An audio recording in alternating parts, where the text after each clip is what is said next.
Amigos, amigas, mais uma vez renovamos os nossos votos de agradecimento pela presença de todos. Temos conosco hoje aqui o nosso companheiro Hélio Tinoco, que tem contribuído valorosamente para a difusão do Espiritismo e tem aceitado o nosso convite para dividir conosco seus conhecimentos. E hoje vai desenvolver o tema Convivência entre Pais e Filhos. Boa noite, meus companheiros e minhas companheiras. Então, que a paz de Jesus, do meigo nazareno, desse amigo incondicional, possa permanecer em nossos corações. Que esse domingo seja muito especial para cada um de nós.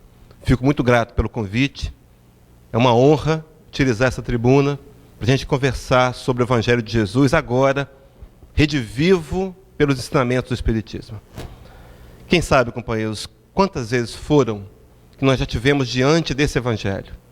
Quantas vezes reunidos numa assembleia como essas, para tentarmos entender o Nazareno, o seu amor incondicional e sublime, e talvez não tenhamos tido tanto sucesso. Mas dessa feita, a oportunidade se renova em nossa vida, em nossos corações. Não é um momento comum, não é um momento qualquer.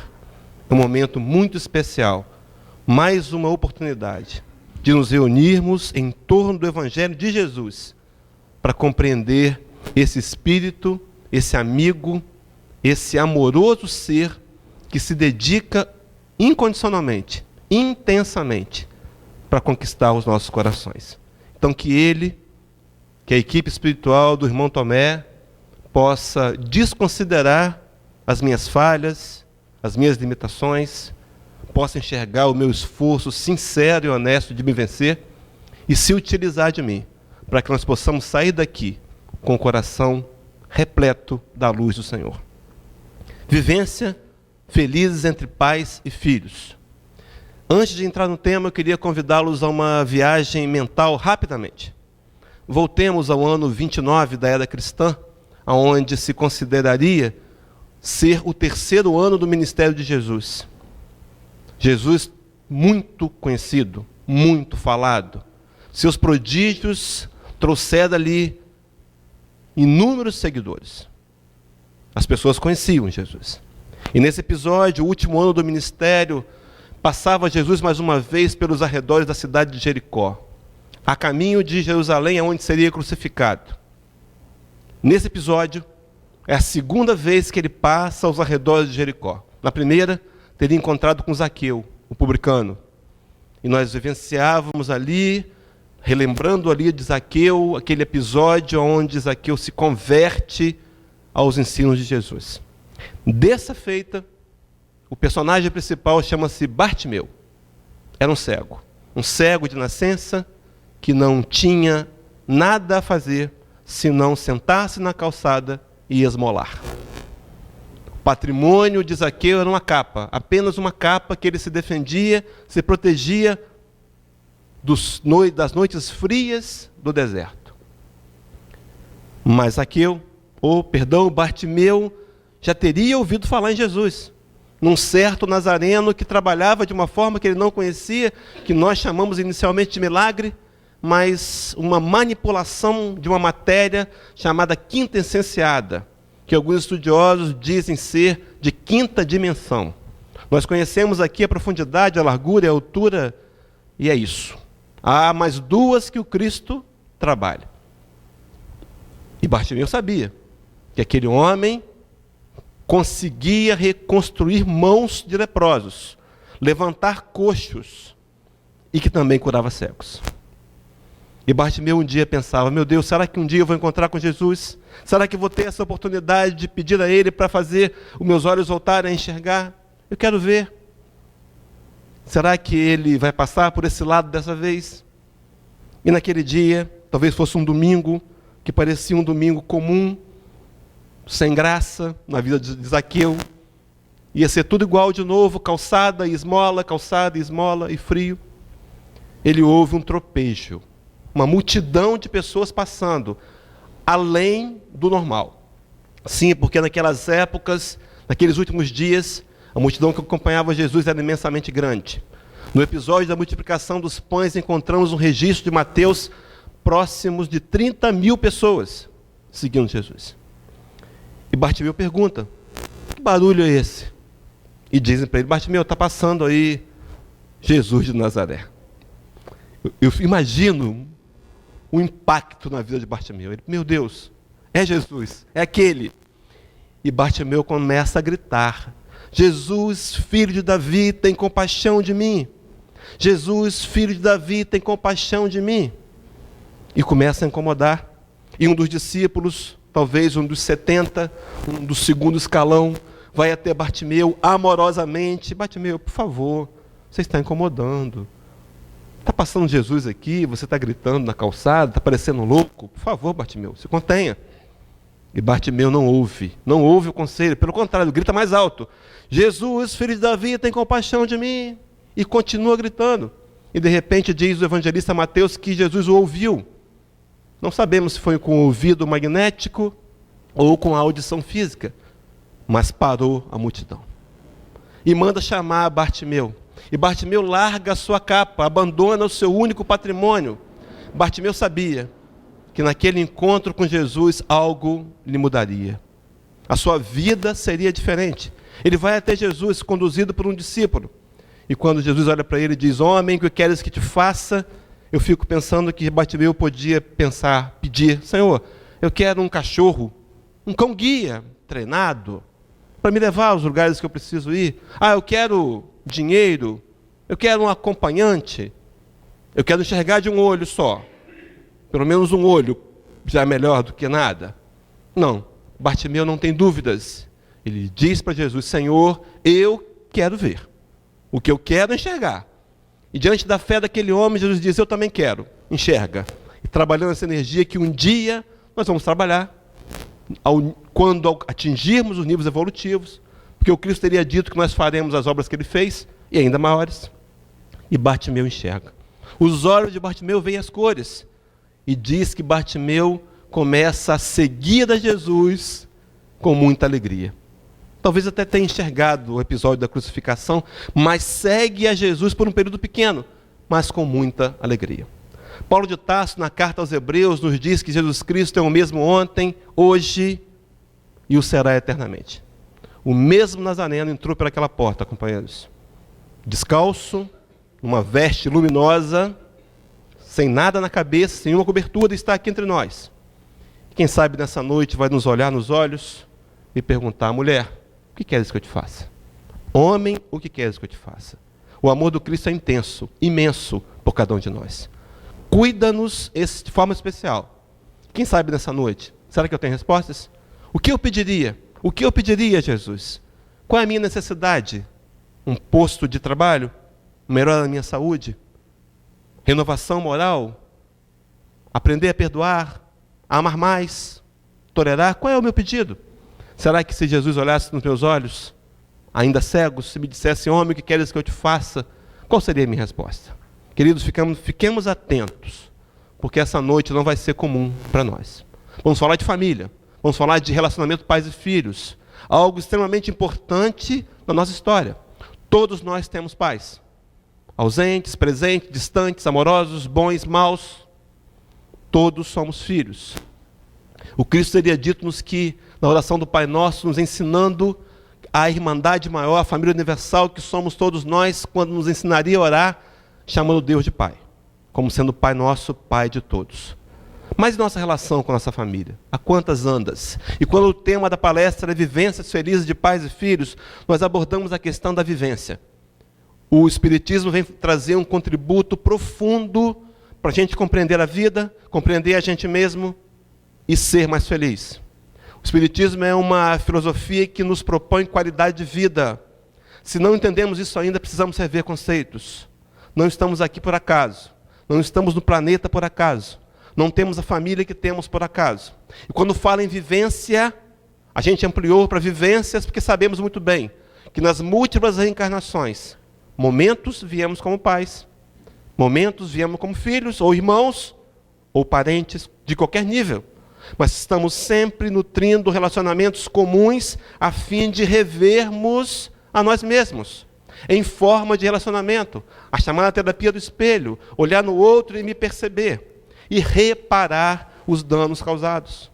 Todos nós viemos de delitos, companheiros, todos nós temos sombras, faz parte da evolução moral.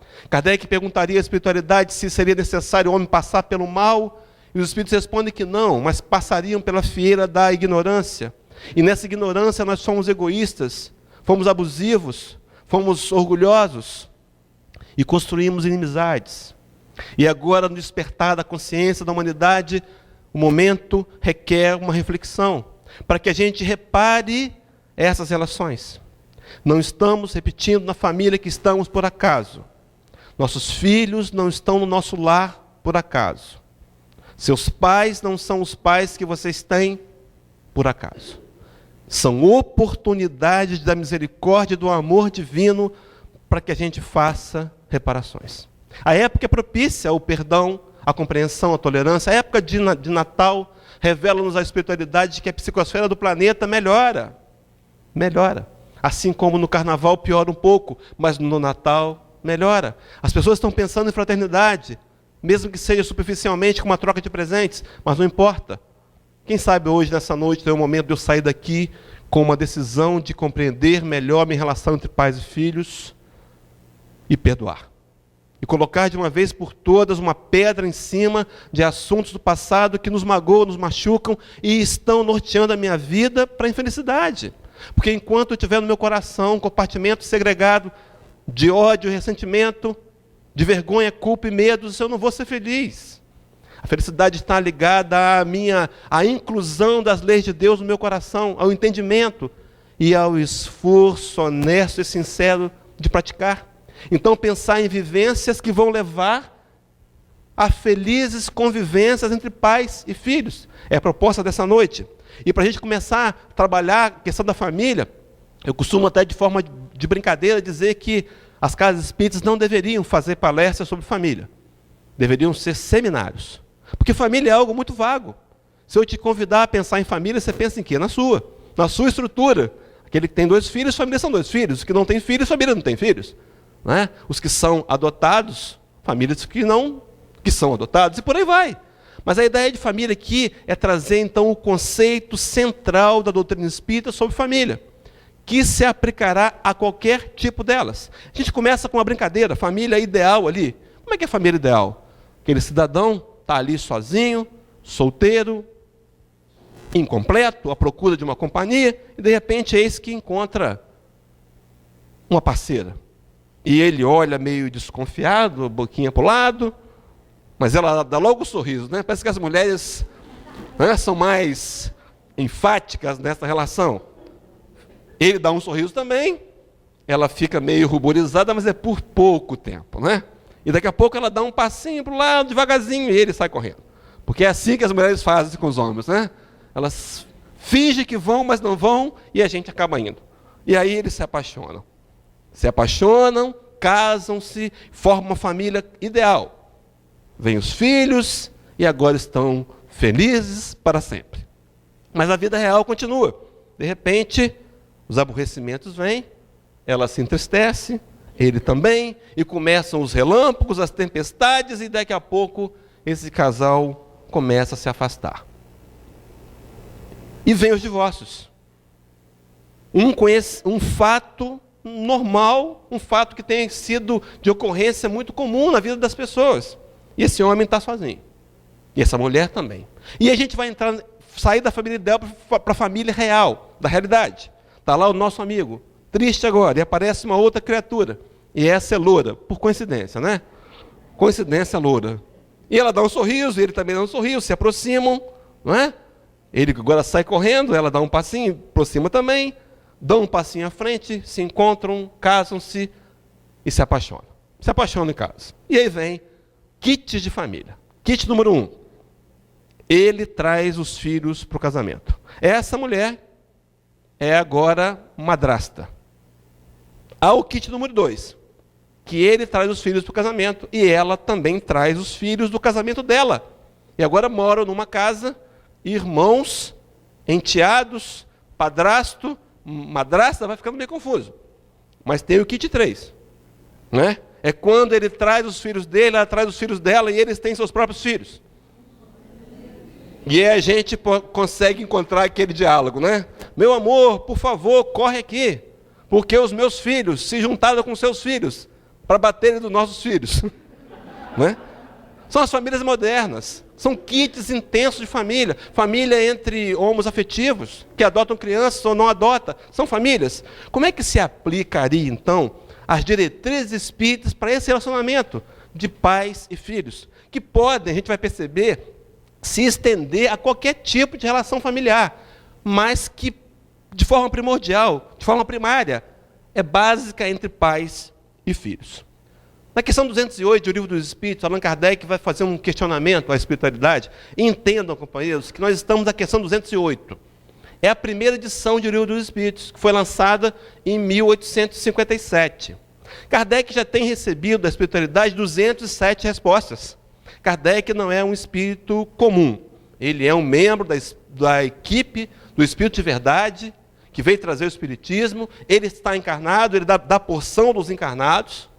E ele faz perguntas extremamente inteligentes. Essa é uma delas, como todas as outras. Mas essa destaca-se quando ele pergunta: nenhuma influência exerce os espíritos dos pais sobre os filhos, sobre o filho, depois do nascimento dele?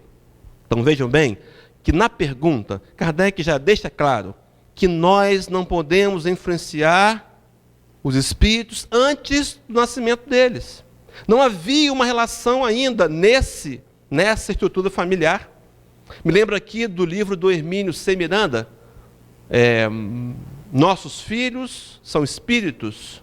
Alguém leu? Conhece?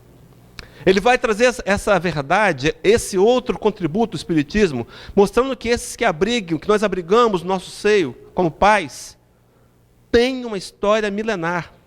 Por certo, na maioria das vezes, um vínculo com a gente, ou não. Podem vir sem vínculos, podem ser colocados em nosso lar para receber instruções, orientações.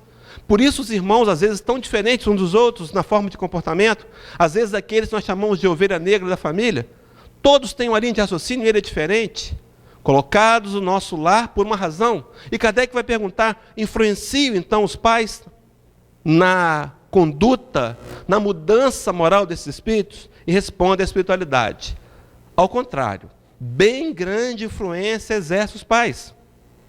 Conforme já dissemos, os espíritos têm que contribuir para o progresso uns dos outros. É muito amplo, né? Nós precisamos contribuir para o progresso uns dos outros, independente se somos parentes ou não, pertencentes à família universal. Eu preciso contribuir com o progresso do meu colega de trabalho que é inconveniente. Eu preciso contribuir com aquele companheiro do trânsito que burla as leis e quer levar vantagem. Eu preciso contribuir para o progresso da humanidade. Falando disso, a gente lembra da questão 132, quando Kardec vai perguntar o objetivo das encarnações. E a resposta da espiritualidade, na questão 132, é que o principal motivo pelo qual Deus nos impõe a encarnação é que a gente cresça moralmente, que a gente se desenvolva, que a gente consiga se aperfeiçoar.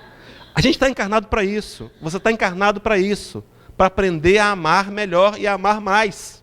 É essa a proposta. Mas há um segundo motivo, para nós nos tornarmos co-criadores, cooperadores de Deus, para contribuir com o avanço moral da humanidade. O mundo que nós queremos no futuro, esse mundo de regeneração, de paz, de harmonia, de equilíbrio, de justiça, onde não haverá mais miséria, onde todos nós nos respeitaremos, onde um conseguirá entender e expressar o seu amor por todos como sendo irmãos de verdade. Esse mundo que nós queremos precisa começar com o nosso esforço. O que é que eu tenho feito para construir um mundo de paz? Eu tenho trabalhado a paz pessoal? Eu tenho buscado ser paz? Emmanuel, no Vinha de Luz, não me lembro a lição, ele vai dizer assim para a gente: a paz que eu quero para o mundo precisa começar dentro de mim. Mas então o objetivo da encarnação é essa. Mas voltando à questão 208, na resposta, no prolongamento da resposta, diz os Espíritos Superiores Allan Kardec: pois bem, os Espíritos dos pais têm por missão desenvolver os de seus filhos pela educação. Constitui-lhes isso uma tarefa. Tornar-se-ão culpados se vierem a falir no seu desempenho. Uma missão.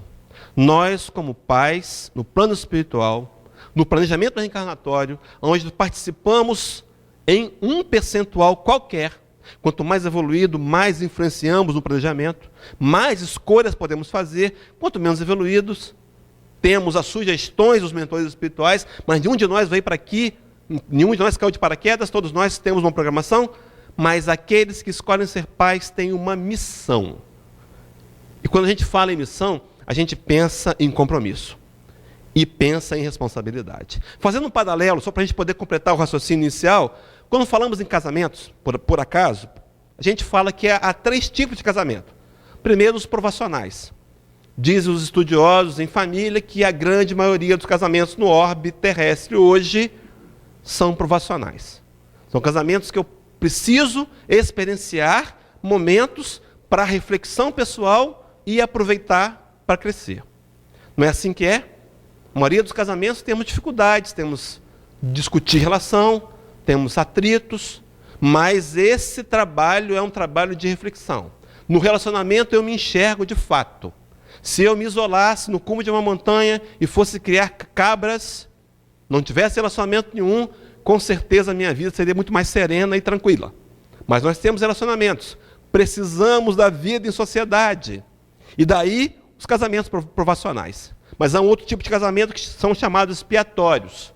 Aqueles casamentos com os quais eu me comprometi com aquele espírito que hoje é minha esposa ou marido, que eu tenha desviado no passado, criado alguma situação difícil para ela, criado débitos morais para aquela criatura, e agora voltamos para que eu possa expiar a minha culpa, que eu possa resgatar aquilo que fiz, que comprometeu a história daquele companheiro. São casamentos talvez mais difíceis. E por fim, os casamentos afins. Aqueles onde as pessoas se unem por uma missão nobre. Vão trabalhar numa causa, vão desenvolver uma vacina, descobrir qualquer coisa que beneficie a humanidade. Casamentos que parecem uma verdadeira harmonia. Aquele que todos nós queríamos e um dia vamos construindo aos poucos para tê-los. Porque o problema do casamento não está no casamento, está em nós. Quer melhorar seu casamento? Melhora você. É assim que a gente faz. Fácil, né? Fácil de entender, difícil de fazer. Mas os casamentos, então, a gente faz um paralelo com os relacionamentos. Porque, na verdade, os relacionamentos também são provacionais. A vida nos convida a relacionamentos diários, entre amigos que se aproximam, entre parentes do núcleo central da família, ou distantes, agregados que chegam, cunhados, sogras, parentes distantes ou próximos, para aprovação. Também para expiações. Muitos de nossos delitos foram cometidos com aqueles que são nossos filhos. E também aqueles afins. Não há aqueles amigos que nós nos encontramos, parece que são irmãos. É o salmista que diz que há amigos que são mais chegados do que irmãos.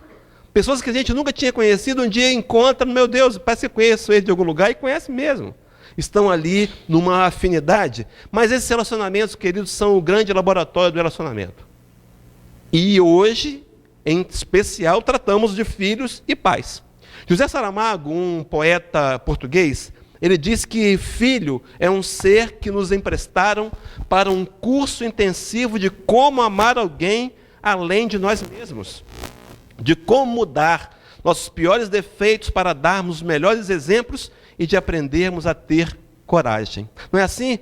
Os que são pais aqui, que se lembram, os pais mais recentes, por exemplo, vão se lembrar, o primeiro filho muda a vida da gente, não é? Muda a vida dos pais.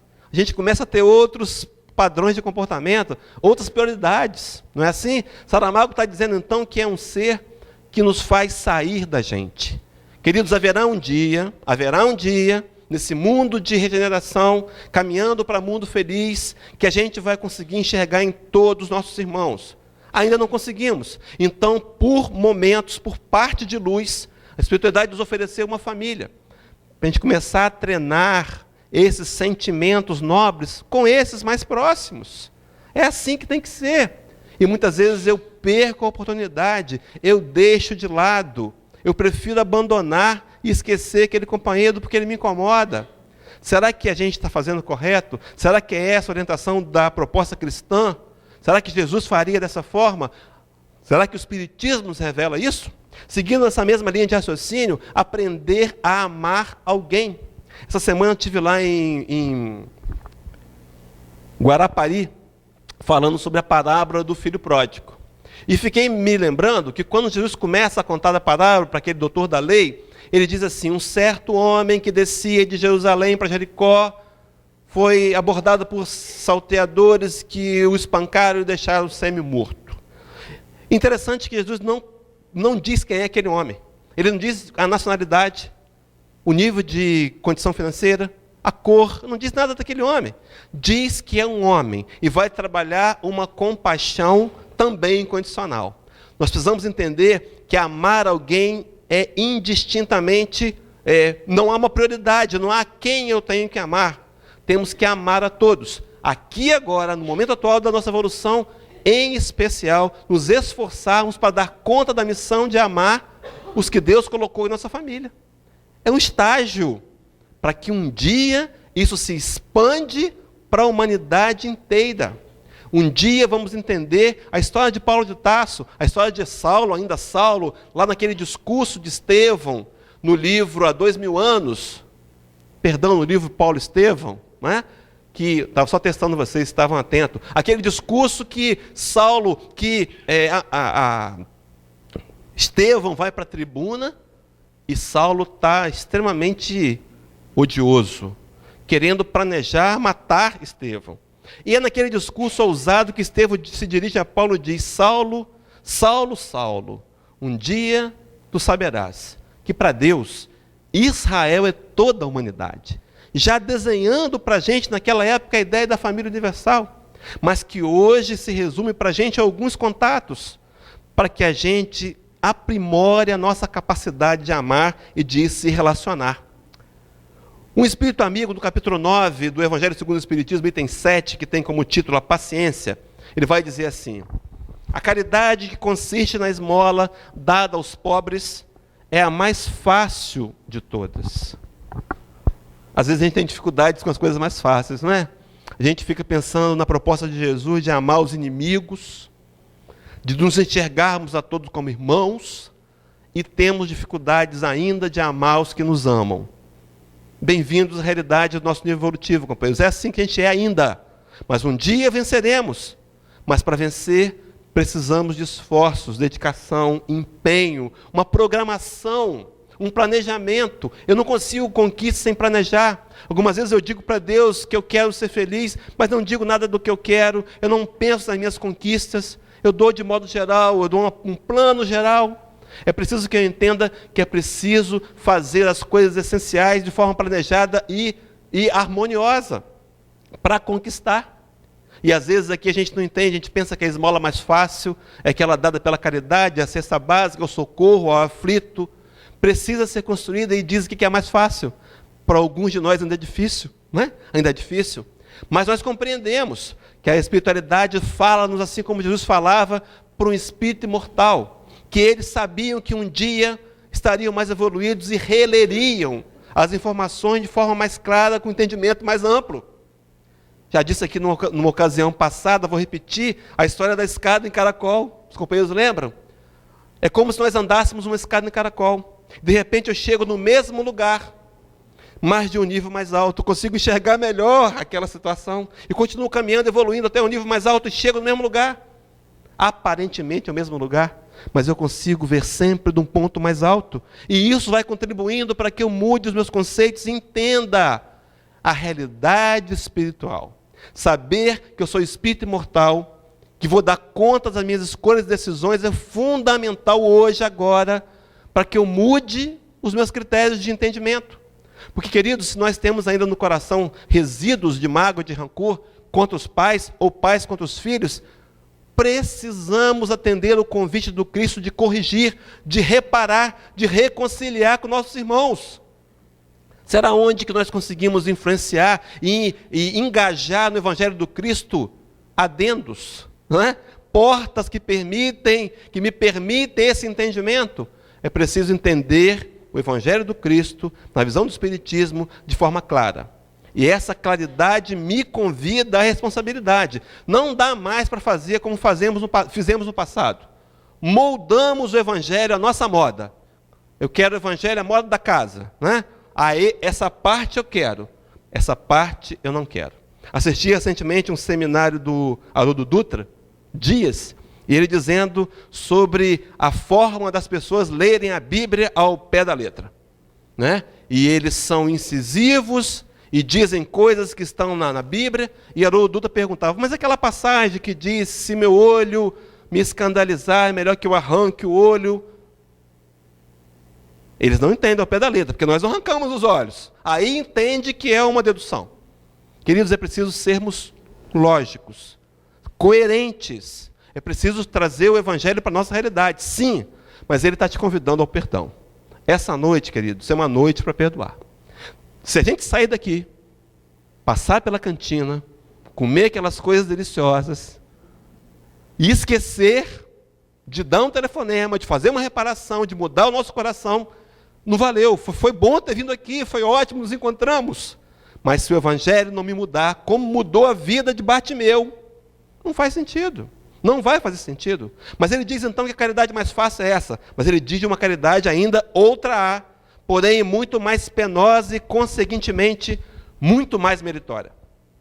A de perdoarmos aos que Deus colocou no nosso caminho para serem instrumentos do nosso sofrer e para nos porem à prova a paciência.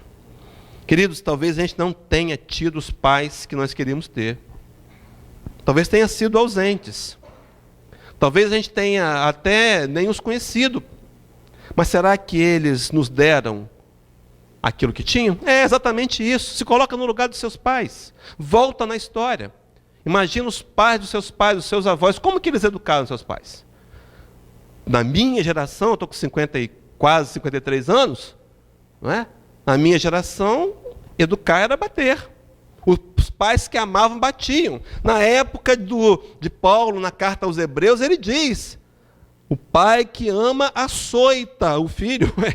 Era na época dos judeus, batia-se. Aprendemos com a violência. Hoje mudou. E, incrivelmente, a gente faz um paralelo. A gente lembra de hoje e quer que nossos pais tenham tido o comportamento que aprendemos tão recentemente. Precisamos perdoar. Rever que eles talvez tenham apanhado mais do que a gente, os seus avós mais do que eles ainda. E vão passando isso de geração a geração, até que um dia a consciência se desperta e o amor renasce. E a gente compreende que não é assim que se faz. As mudanças só vão vir por amor, pela educação. Vamos ver isso daqui a pouco. Não adianta a gente querer impor. É preciso expor e educar. Mas Deus colocou esses companheiros na nossa vida para nos servir de instrumentos. Então, se eu quero culpar alguém, culpe a Deus. Por que eu tenho esse filho? Por que eu tenho essa mãe? Por que eu tenho esse parente na minha casa assim? Necessidade de fazer reparações. E de olhar para a gente, e de crescer, e de burilar-nos, e de aprender a amar mais. Agradece, começa a agradecer pelo familiar difícil da sua casa. Experimenta fazer isso. Começa a agradecer, Senhor, muito obrigado que Ele está aqui comigo. O que eu posso fazer para ajudá-lo? Dando o meu melhor exemplo, me corrigindo. E dar melhor exemplo não é ser perfeito. Não somos perfeitos. Estamos em processo de evolução moral. Um dia seremos perfeitos, mas estamos distantes disso ainda. Perfeição seria amar como Cristo amava, como Cristo ama. Mas então o bom exemplo é quando eu cometo erros, por exemplo, e reconheço que errei. Meu filho viu que eu errei, eu vou lá e peço desculpas. Isso é um excelente exemplo, porque ele vai perceber que ele também pode errar, mas deve pedir desculpas, é isso que é um bom exemplo. O bom exemplo é quando eu detecto o meu caráter ainda sombroso e tento me corrigir. Algumas vezes eu não consigo, algumas vezes eu não vou conseguir me conter. O guerreiro é latente dentro de mim, e eu estou lá no trânsito e dá vontade de xingar, não é? E aí eu não xingo. Mas e se eu xingar? E se meu filho estiver perto? Daqui a pouco eu digo para ele, olha, papai perdeu a cabeça, papai não deveria, não é isso que o Evangelho está dizendo. E é assim que a gente educa, fazendo o certo, fazendo o correto. E aí, companheiros, esses companheirinhos foram colocados, esses companheirões, pais e filhos, colocados na nossa vida para nos servir de instrumentos para a construção da nossa paciência. Paciência aqui, no sentido de esperar o momento do outro, ele é diferente de você. A gente julga o outro pela gente, é um erro grave. Eu quero que o outro entenda como eu entendo. Não é assim. Os níveis intelectuais, morais, evolutivos são diferentes. Você explica para a pessoa direitinho, até desenha. Quando ele vai fazer, ele faz diferente. Porque é o jeito dele, ele não entendeu. Ele diz que entende. Ele diz que entende. Você está entendendo? Estou. Não está entendendo. Nós não podemos nos julgar nem nos avaliar pelo outro. Nós precisamos nos avaliar pela gente e permitir que o outro seja ele. Compreenda o momento dele. A melhor ferramenta é oração e pacificação. Não dá para acusar e cobrar, não vai resolver. Acusação e cobrança não resolve. Paulo de Tarso, na carta dos Efésios, capítulo 6, de 1 a 4, quando traz uma orientação familiar, ele vai dizer assim: vós, filhos, sede obedientes a vossos pais no Senhor, porque isso é justo. Honra teu pai e tua mãe, que é o primeiro mandamento com promessa, para que te vá bem e vivas muito sobre a terra. Honra a teu pai e tua mãe, que é o primeiro mandamento com promessa. Lá do Pentateuco mosaico, queridos, honrar é respeitá-los, é ser obedientes, é saber que eles deram o que tinham para dar. Não guardemos no nosso coração. Tenham sido eles quem foram, fizeram o que tenham feito, tenham trazido prejuízo qualquer para as nossas vidas. Se eu não perdoar, eu vou repetir a história. Eu vou continuar repetindo, porque a minha mágoa, o meu rancor vai me levar à vingança. É assim o processo. Eu preciso estagnar agora essa corrente vibratória. Perdoa seu pai do passado, perdoa sua mãe. Filho, perdoa seus pais. Pai, perdoa seus filhos. É hora de perdoar e ser obedientes. Mas veja que a obediência é uma característica dos humildes. Os humildes são obedientes, eles são capazes de atender sugestões. Obediência não é obediência cega. Tanto é que Paulo de Tarso, muito sabiamente, um dos espíritos da codificação, agora com o nome Paulo, o apóstolo, ele vai dizer: e vós, pais, é um convite bilateral, filhos obedientes, e vós, pais, não provoqueis a ira dos vossos filhos, mas criai-os na doutrina e na admoestação do Senhor. Duas coisas importantíssimas que Paulo traz: criar os filhos na doutrina. Queridos, traga, eu vou apelar, tá? Não filme isso não. Pelo amor de Deus, traz a criança para a evangelização infantil.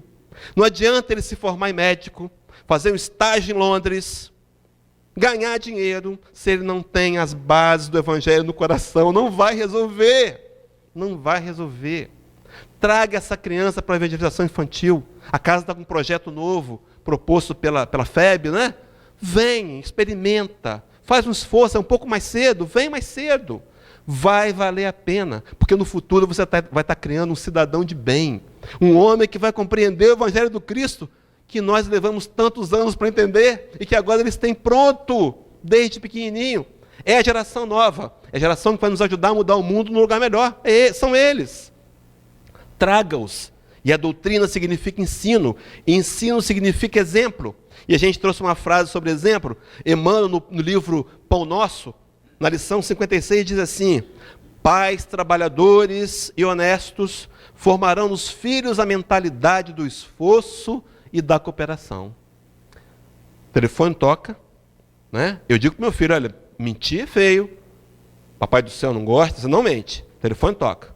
E é aquele amigo, depois me perdoa uma expressão mais chula, é aquele amigo mala, aquele amigo enjoado, para não chamar ele de mala que fica pesado.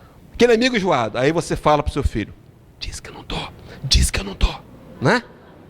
Será o que vai marcar mais? É a sua fala dizendo para ele não mentir, ou o seu exemplo mentindo para ele?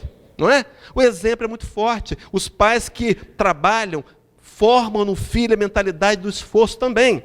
Mas diz mais, Emmanuel: ao passo que os progenitores egoístas e descuidados favorecerão os dependentes a inutilidade e a preguiça.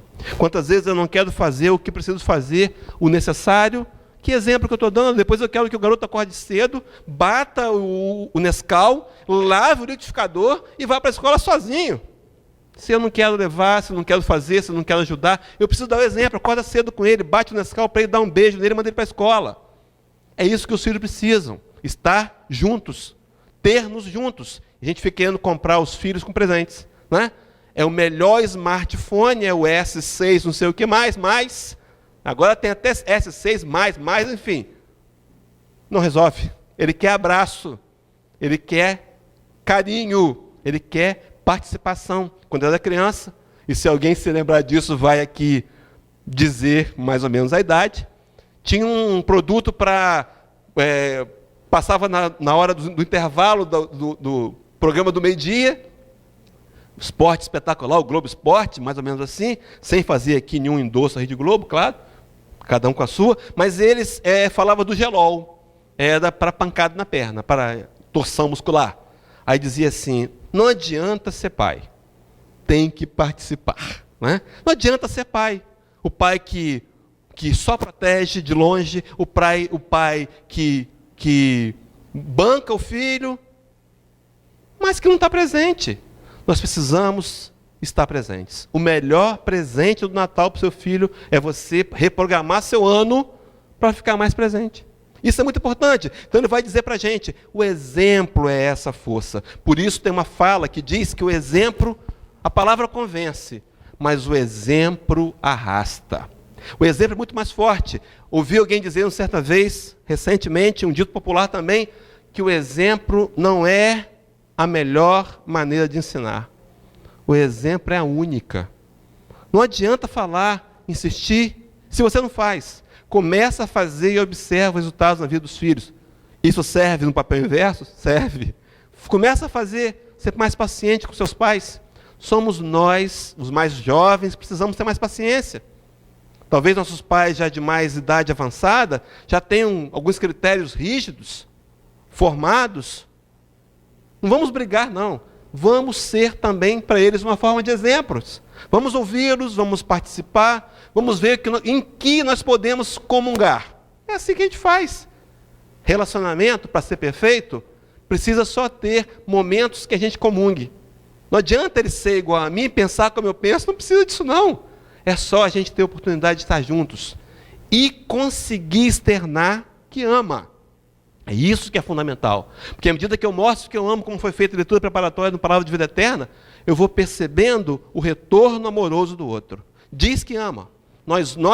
A nossa geração, talvez menos, a atual, diz muito mais que ama. Vejo os pais pegando os filhos no colo e dizendo que amam. Eu acho que eu não escutei esse tipo de fala. Mas eu sabia que havia amor, sabia que há amor. Né? A minha família, está filmando isso também? Lá em casa, amar é comida. Mas lá em casa, chega na casa de mamãe, tudo gostoso. Chego de lá, no fim de semana, com 2 quilos a mais. Né? Ainda bem que aqui eu tenho um shakezinho que vou tomando e me equilibrando. É assim, na casa da mamãe, teve dia que eu jantei 2 vezes. Mamãe me deu janta, daqui a pouco vem com um prato de canja. Mamãe, mas já jantei. Não, come uma canjinha. É líquido, cabe. Né? Você vai dormir sem saber o que está fazendo. Mas é assim. É preciso compreender que cada um de nós tem uma forma de amar. Entenda a forma de amar do seu pai. Pai, entenda a forma de amar do seu filho. Dá uma chance para que essa relação se construa de forma a ser produtiva para os dois. É essa a mensagem do Evangelho do Cristo. Ele hoje é seu pai. Amanhã vai ser seu filho. Ou não. Ou talvez você não o reencontre na próxima encarnação. Está nada garantido, depende das programações encarnatórias. Aproveita agora. Levaria o Cristo a dizer, reconcilia-te depressa com seu adversário, Mateus 5:25. Reconcilia-te depressa, é agora. Não deixa para o Natal, não. Liga hoje. Reconcilia. Diz assim, esse diálogo funciona, tá? Diz assim, olha, eu gosto de você. Eu não gosto do que você faz. Divide, separa ele do que ele faz. Mas diz que gosta dele, isso um resultado danado. Mas o exemplo é fundamental. E esse exemplo, companheiros, é educação. A verdadeira educação vem pelo exemplo. E educação é criar limites. A gente vai vendo Allan Kardec em toda a sua literatura, Pentateuco Kardeciano, a Revista Espírita, os livros Obras Póstumas, o que é o Espiritismo. Ele vai bater incessantemente na tecla da educação. Nós só vamos mudar o mundo educando os espíritos, especialmente aqueles que estão à nossa volta. Pais e filhos com missão, pais com missão. E vejam bem que o Espírito Superior diz que se falharmos, seremos castigados, entre aspas, né? Seremos responsabilizados. Mas a falha não está no resultado. A falha está no meu empenho. Se eu fiz a minha parte, e aquele espírito milenar não conseguiu se reequilibrar, não é problema meu. Não é problema meu. Eu preciso entender que eu tenho que fazer a minha parte. Não tente fazer a parte do outro. Às vezes a gente tem vontade de amarrar a pessoa em casa, né? Para ele não sair mais. Para ficar sendo vigiado. Não vai resolver.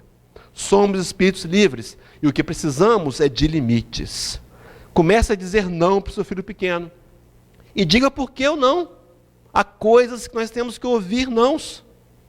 Porque o não traumatiza. Isso é história do passado. Isso é história arcaica. O não precisa ser dito. Criar limites é fundamental. A vida nos diz não. Pelo menos para mim. Acho que para a gente todos. Ouvimos mais nãos do que sims. A vida é assim. Queríamos a BMW, queríamos morar na cobertura, queríamos... Opção de projeto quando éramos jovens. Queríamos mudar o mundo. Não é assim. Descobrimos que há limites. A vida nos impõe. Vamos ensinar isso aos filhos. Para que eles não sofram depois como nós.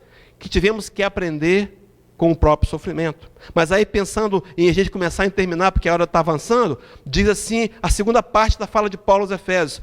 Admoestação do Senhor. O que é admoestar no Senhor? É esclarecer, é trazer a correção do Evangelho. Quantas vezes eu quero ensinar do meu jeito, né? Porque eu aprendi assim, eu vou ensinar assim, né? Meu filho tem que ser inteligente, ele tem que ser esperto, né? Porque eu aprendi assim. Eu aprendi numa propaganda de televisão, onde um dos campeões do tricampeonato mundial, chamado Gerson, muitos vão lembrar disso, dizia, propaganda de cigarro, tem que levar vantagem em tudo, certo? Falava o Gerson. Nós aprendemos isso, ficou impregnado no nosso psiquismo. Está na hora de mudar os conceitos, ensinar para ele a admoestação do Senhor. Traga o seu filho de novo para a casa espírita. Ele é jovem, traga para o grupo de jovens. Ele não quer vir, faz o evangelho do lar com ele em casa. Chama ele para o evangelho. E explica para ele, dá tempo, ainda dá tempo sempre. Não importa quantos anos ele tenha. Começa a mostrar para ele os valores da alma, os imperecíveis, os imortais. Porque é essa correção que vai ajudá-lo a se tornar feliz. Um dia, se você não fizer isso, um dia ele vai ser um milionário infeliz. Um dia ele vai ter sucesso, fama, infeliz. Porque se ele não tiver o conhecimento das leis de Deus e não conseguir trazer para a sua realidade, não há felicidade sem realidade da lei de Deus. Não é? Questão 600, questão 922, 920, de O Livro dos Espíritos, Kardec falando sobre felicidade, os espíritos superiores vão dizer a Allan Kardec que, na maioria das vezes, o homem é o artífice da sua própria infelicidade. Somos nós que construímos, porque nos baseamos em realidades infundadas, frágeis. Né? Então, se eu tiver dinheiro, se eu tiver sucesso, eu vou ser feliz. Quantos de nós, aqui hoje, nos decepcionamos com isso? Quantos?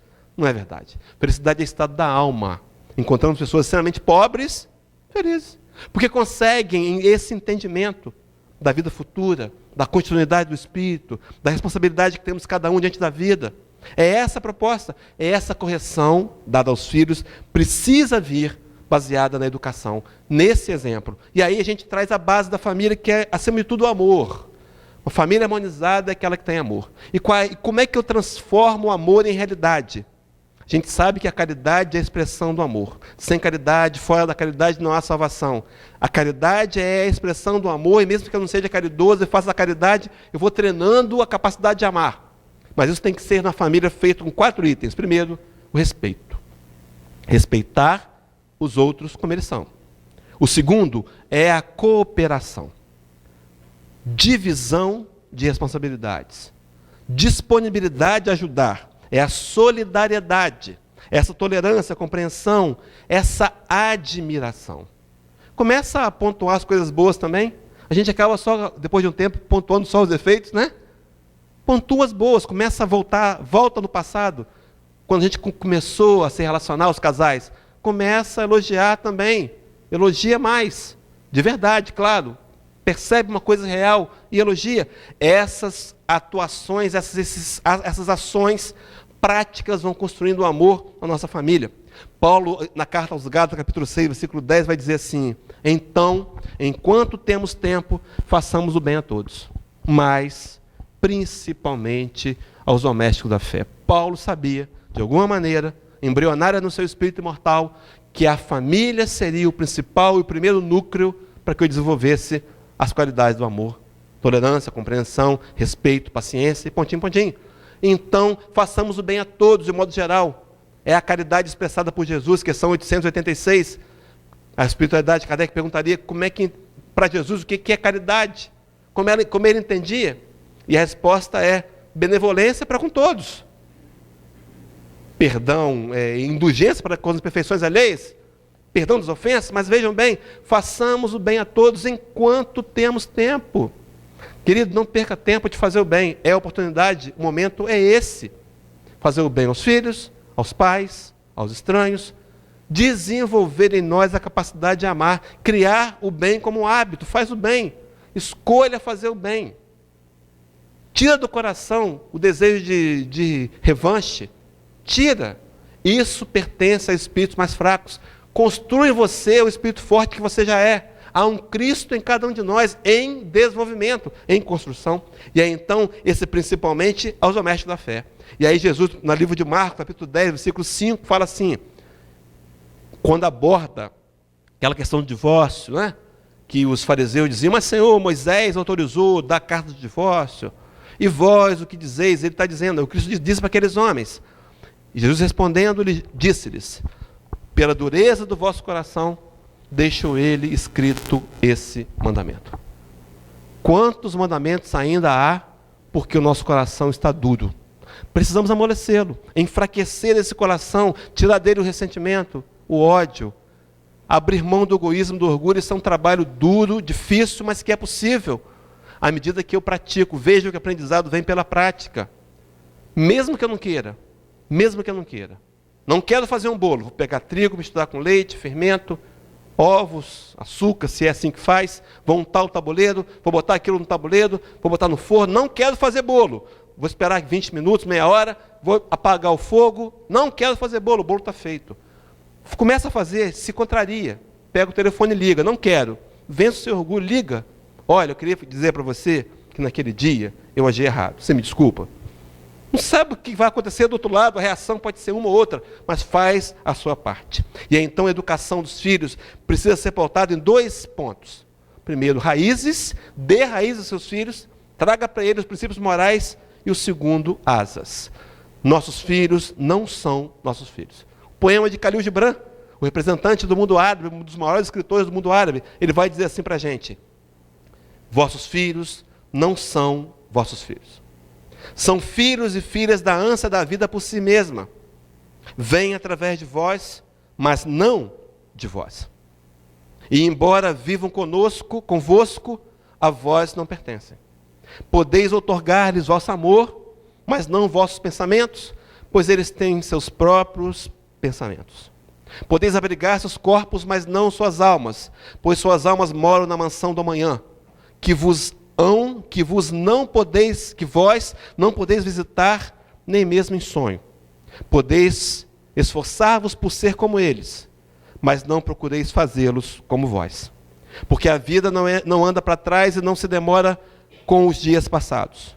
Vós sois o arco dos quais vossos filhos, quais setas vivas são arremessados.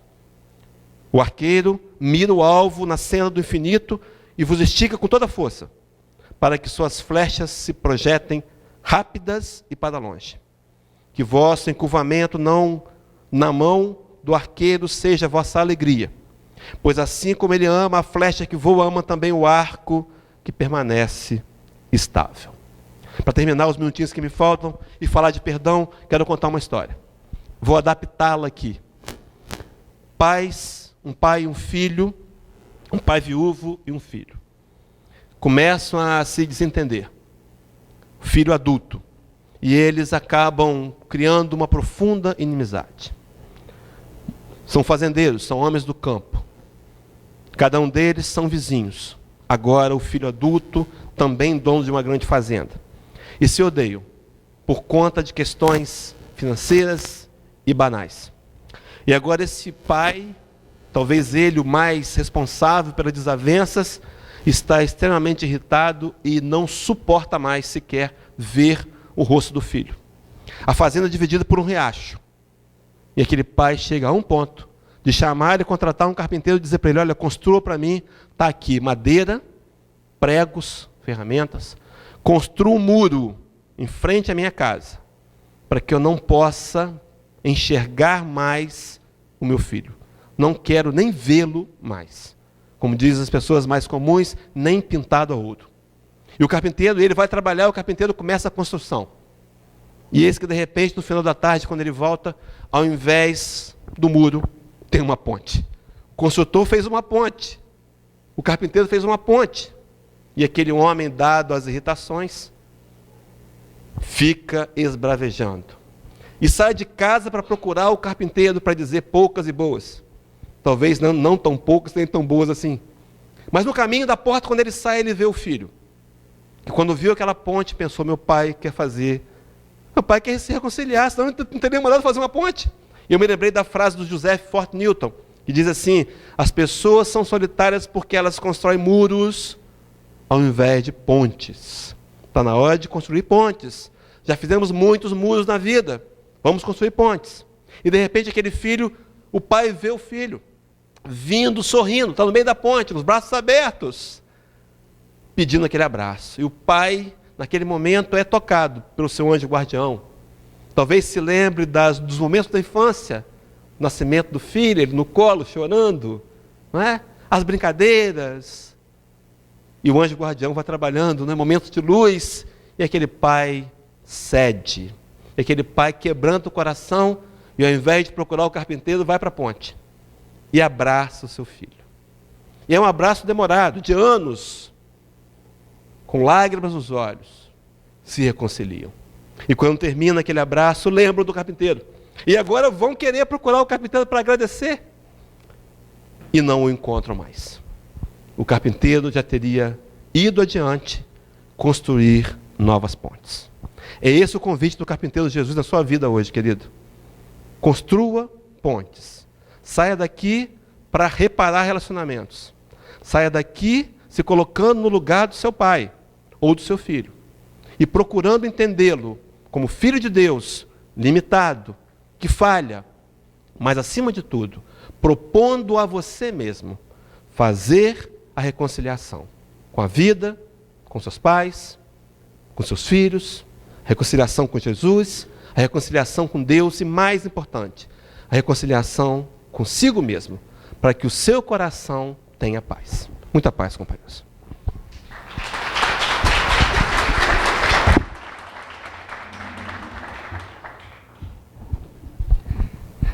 Caríssimos amigos, a gente agradece então